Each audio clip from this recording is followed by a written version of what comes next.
Įvertinti kaip, po tokių varžybų, tai čia visomis savaime aišku, įvertinsi blogai, tik tai tiek, kad dar apkartina tą pralošimą dviejų žaidėjų traumą pirmam kėliny, tai aš manau, kad gal ir mumis išmuša iš to pačio žaidimo, ką buvom pasiruošę, kad pagrindinį žaidėją prasiradom pačioj pradžioj, išėjo Justas Petkevičius irgi, ką kelias minutės su žaidėjai visai iškrito, aš manau, biškis sugrėtimas gausi komandai.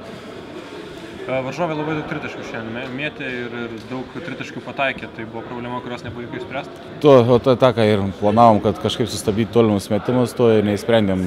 Aišku, pradžiai davėm varžybų, jiem turbūt pabėgti į priekį ir paskui žaidėjas, jisai vieną kitą lengvą metimą išsimetęs, jeigu jis yra metantis, jisai pataikys, aš manau, kad ir per rankas paskui įsivažiavęs. Paskui rungtynių pabaiga tarsi buvot priartėję 6-7 taškų, bet varžovai vėl nutolo ir pabaigoje tarsi paskutinėm minutėm jau intrigos nebeliko. Kas atsitiko, kodėl nepavyko tos geros atkarpos pratęsti?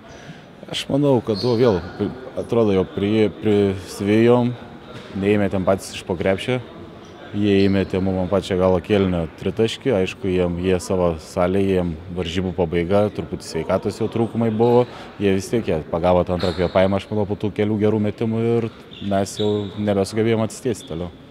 Kaip apskritai visa atmosfera šiandien, turbūt išskirtinė?